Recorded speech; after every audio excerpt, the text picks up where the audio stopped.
Okay. Okay. So number one, the awful question: favorite Tom Petty album, and you can only pick one. If you to your grave, you had to pick one. What's the one album you're going to pick? I guess I got to go Wildflowers. You know, that's the one. I mean, it's a long album. There's so many different styles and songs, and every song on there is great. So there's you can't go wrong with Wildflowers. Right on, That's man. the one.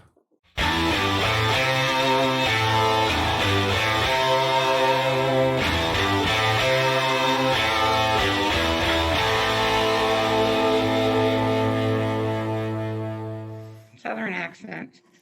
Ah, okay. Why? I want to ask you why. Because there's so many songs on there that have meaning to me, and stuff that went through when my husband passed away, I think. Okay. So I think Southern accents.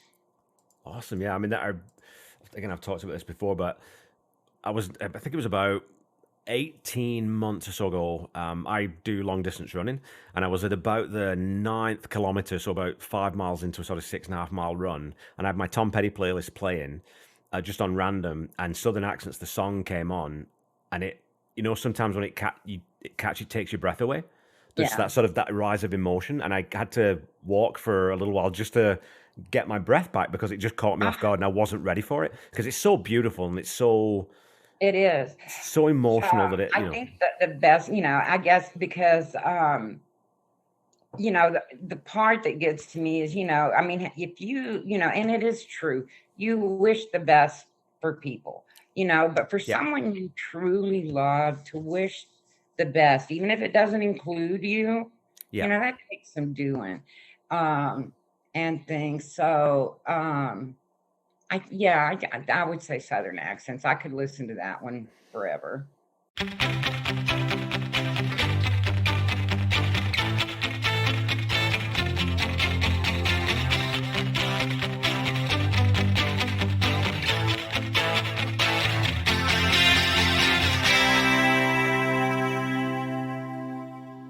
What is your favorite Tom Petty album? If you can only pick one to go to a desert island. Oh, no hesitation. Why is that? Why would you pick that one above, say, Wallflowers or Damn the Torpedoes or Hot Promises? Why Echo? It's so raw. So, you've listened to some of my music. It's pretty raw. Yep. With Echo, it's just honest. There's no pretense, even the throwaway songs. But that's a human, sort of a connection to a beautiful human in great distress, who is not just laying it all out, but giving you hints about what's going on, and it just keeps drawing me in. So it's that sort of emotional authenticity. That's the thing that sort of attracts you to it. Yeah, I can totally buy that. Yeah, for sure.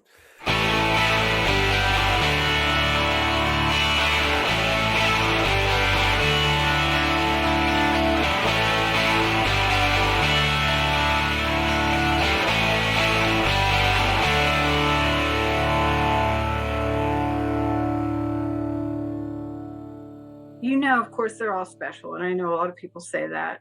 Yeah. But I mean, if I had to think about it, I mean, I'm such a huge fan because I was listening to them way back in the beginning. Yeah. Like those older albums are really super dear to me, and that's when a lot of life changes happen. You're going through your teens and your early 20s and breakups and moving across the country and all that stuff. So, I guess I'll say one that is super incredibly important to me is the second album.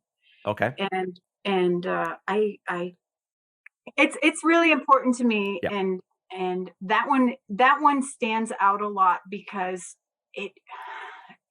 the songs had such an urgency to them. Yeah. And they're about love and there's passion in them. Yeah. Yes, very passionate. I was a teen then, and all kinds of hormones flying around, and he was sick when he made that album. Okay, I don't think I knew that. He had a pretty bad cold. Yeah, and you can hear it in some of the songs. Go back and listen. Yeah, I'll have to. Voice definitely sounds. You could tell. Okay, I'll have to check that. Yeah. But on some great songs, and again, some great deep cuts on an album, right? Like "Hurt" is a fantastic track. "Magnolia" is a great track. Hurt and You Too know. Much Ain't Enough. Oh my god! Yeah. Oh my god! Too Those Much Ain't songs, Enough. I'm just like, let's go. That's That what I guitar wanna lick, hear. that guitar lick that Mike plays in "Too Much Ain't Enough," but it's like, where did this come from? This is electric. It's fantastic.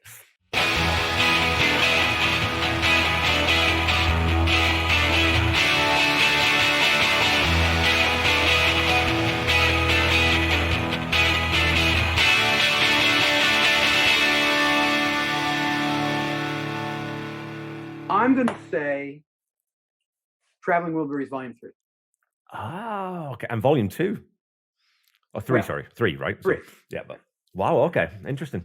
So that's Cool Dry Places on that though too, right?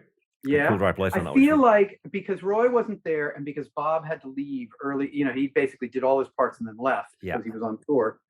It was left to the three of them to finish it. And I feel like Tom's presence, because, Jeff and George were sort of the producers, so it's easier to have the other guy do. I feel like his imprint is really there. Totally agree. Yeah. And it's not something I've heard a bajillion times. Awesome. No, that's a great answer. I love it. And any album that starts off with "She's My Baby" is okay. Yeah, great, man. Talk about great lyrics. I mean, I was going to say "Wildflowers," but it's like, and you know what? I conversely, I was going to say "Echo." Yeah. Which I think is a hugely underrated record, which I know Tom hated. Yeah. But it does have it did fall prey to the 70-minute album thing, and it does.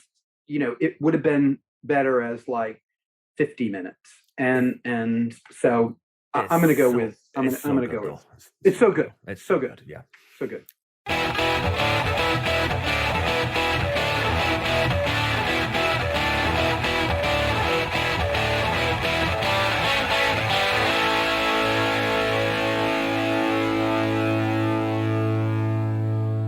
Yeah, okay. My question is, does it have to be an original studio recording? Because I would say playback, and if it can't be 6 albums, then I would say the last album on playback only. The one with all the like disowned children on it. Nobody's children, yeah. Awesome. No, we've had people have picked live anthology. People, yeah, there's hacks to that question for sure.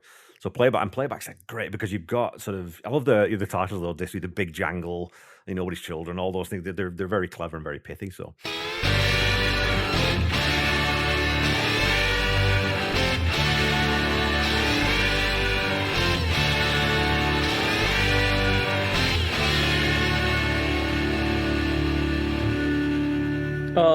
Overall, it's an album, Mojo. Okay, yeah. And for the reasons we talked about, that sort of that presence and the right. I mean, but if you're talking about individual songs, Damn The Torpedoes. Okay. Yeah, but yeah, those are certainly. Is there a bad Tom Petty album really? No. There really isn't, and again, that's something that when I went back and did that deep dive into this artist catalog that I knew nothing about, album after album. Yeah, there's maybe a handful of songs that I don't think are in that sort of that top shelf, but as albums themselves, they're all just, you think, how this guy's going to run out surely at some point. Surely after the 10th album, he's going to run out of ideas. Surely after the 12th album, he's going to run out of ideas. Dylan did. Dylan kind of had a bit of a dip in his later period career. Springsteen, I don't think, has had a huge album that I've loved to that extent for maybe 10, 15, 20 years. The quality never dropped with Tom. The albums were just always different and interesting too. Yeah, Mojo comes out of nowhere. That doesn't sound like anything the band's recorded. Sounds like nothing that anyone was putting out into the mainstream at that time. Hypnotic Eye's another tone shift again. So no, I don't think he did write a single bad album. Not one. Well, let's talk Reforming Mudcrutch. Oh, I mean, right? Who does that? So he brings the guys back, right? And goes, okay, so we're going to start recording tomorrow. You guys bring any songs? Okay, well, so they look over the songs. They would finish a song, and Tom would go, okay, I'll see you tomorrow morning. He'd go off. He'd write another song. Just incredible. And he did that time and time again while they're recording it. It's like, how do you do that? I know. And then Mudcrutch too. I think they had a little more time to record. And then they went on a big tour. I mean, who goes back and puts together their high school band? I know.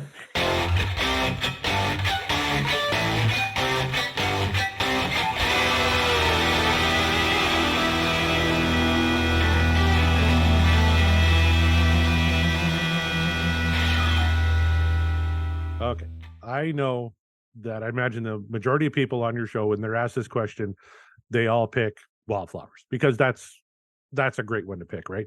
I imagine Damn the you'd be Torpedoes. surprised. Really? Yeah. I'm going Full Moon Fever because that's the album that really got me hardcore into Tom Petty.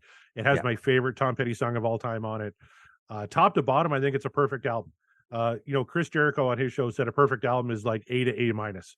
So even when you got like an A minus, like Zombie Zoo, it's still better than the majority of whatever anyone else is putting out in '89. So I'm throwing a vote to Full Moon Fever. I love that album, top to bottom. It's fantastic.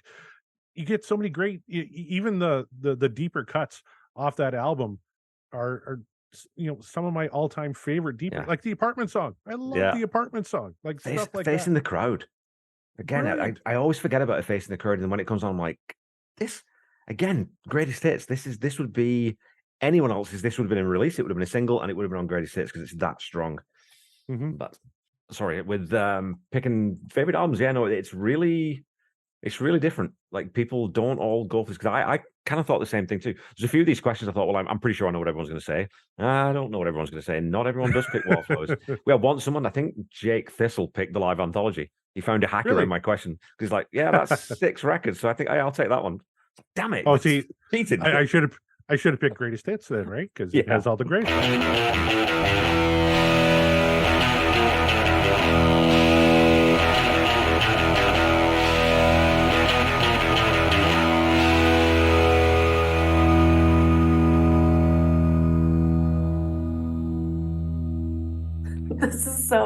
This is such a mean question. It's a terrible question.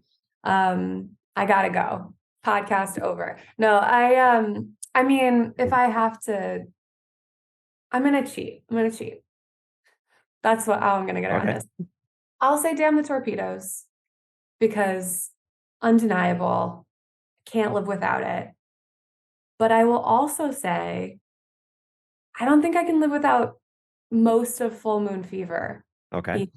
And since that includes so many of the Heartbreakers, I feel that I'm still getting it. But I also want to shout out Echo. I think Echo is underrated constantly. I find that album to be devastating and a different element of Petty songwriting, a different level of vulnerability, and then that it is the last that Howie appears on. I just that album holds a really special place for me. Yeah, I mean, it is one of those when you just look through the track listing, it's incredible. All the songs alone are incredible. There's a body of work. Yeah, it just gets overlooked. And I know that Tom obviously wasn't a fan of the album just because of when it was written, what was going on in his life, losing Howie, drug addiction, marriage falling apart, all these things. That's really difficult as an artist to revisit that. But we get this piece of work out the other end of it that's just so striking, right? And it's sort of stark beauty. Yeah, I love Echo.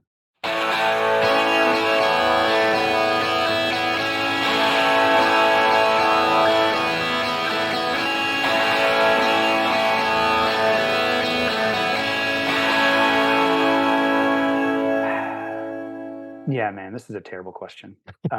They get worse. I know. So the first thing I want to say is that an album I've listened to more than any other, except for the one that I wrote about, is Long After Dark. And I think it's an unfairly dismissed record. I think that it's a little stiff and a lot of it sounds alike, but in many ways, that's what I like about it. Like it's a running record. You put it on, it's great. I think the songs are good. I think it sounds okay. And there's a uniformity to it that I like, that I think a lot of people don't like it for. But I think that's the album I've listened to the most, probably. Right. Just because I put it on and thoughtlessly run like a goofball. When I'm thinking of my favorite albums, one that I want to put for, like the live anthology is great, but I know that doesn't count because there's some performances on there that I think are superior to the studio versions. Yeah. But if I really had to pick, it would be between Torpedoes and Wildflowers. And I think I'm going to come down on Wildflowers, but that hurts me because it depends on my mood. Yeah, of course. But here's the thing, like if I was going to put one on Voyager and send it into space, to interstellar space to see another civilization, I think it would have to be Damn the Torpedoes. Just because of the impact of that record, right? And it changed so many things in rock and roll production. as part of anything else. You know, everyone's thought, well, how do you make drums sound like that? How do you get this balance? But I always think of those three. I think of that as the Iovine trilogy, and I don't think of Southern Accents as an Iovine album because it really isn't, and he was only there for part of it. But those three records, Damn the Torpedoes, he takes this set of kids who were really still figuring out studio craft and learning how to record an album. And Denny Cordell was so hands off on the second album. So he comes in, now they've got this taskmaster who's really going to make them work. So you get this brilliant, fantastic collection of songs that comes out of that. Then they take that into Hard Promises. Okay, well, now we know what's expected. Now we can sort of write a little bit more with that in mind. And so that's where I think we get Long After Dark is now the culmination of that process of learning how to do this. And then it's like that epitome of some of it, I think maybe does sound a little bit samey because they're so good at writing songs and recording them. Yeah. Yeah. Man, I think of that as a trilogy as a way I hadn't actually thought about it. And that makes perfect sense. I think that's right. That feels right to me. Yeah. Yeah.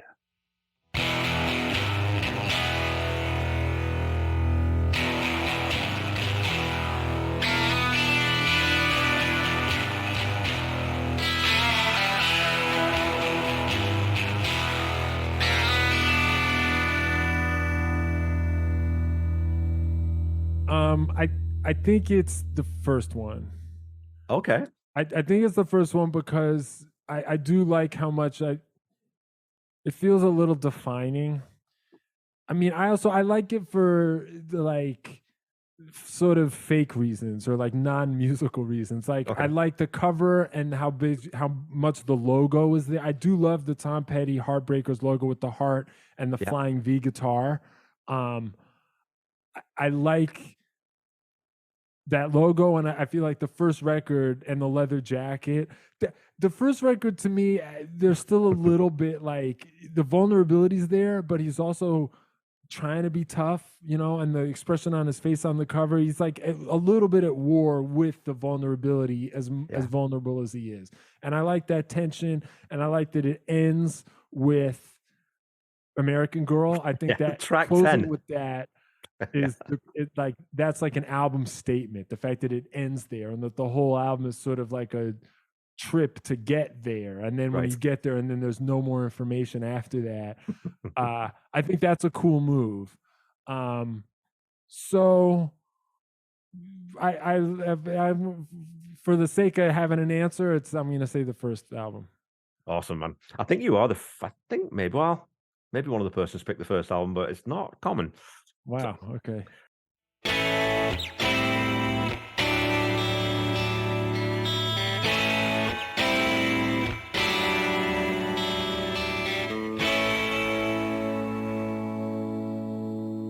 Yeah, so I've obviously asked these questions a lot of times now, so I've had plenty of time to think about my answers. But surprisingly, when I was thinking about these today, I was like, "Oh, this is tougher than I thought it might be." But it's Wallflowers, definitely. I mean, it's just that album is not only because there's 15 tracks on it, and there's just the consistency is off the charts all the way through. The production it's one of the best sounding records ever made. And then obviously there's the tie into because of how important it was to Tom and what he was going through in his life. It's always going to be Wallflowers. I mean, Hard Promises would be my second probably, and then Really Let Me Up and You're Going to Get It would be the two that I don't listen to quite as often. But going through Let Me Up this season has been, I've had my eyes open to a couple of songs that I've kind of glossed over a little bit, I think so. But Wallflowers, is my favorite. Yeah, let's say that for the album wrap podcast for Let Me Up. Lot to talk about there. Wallflowers is a great choice. Certainly one that has moved up. It was already pretty high, but moved up in my rankings. Like it's as I got older, as I got into Tom's age, really, it hits you in the feels, a lot of it.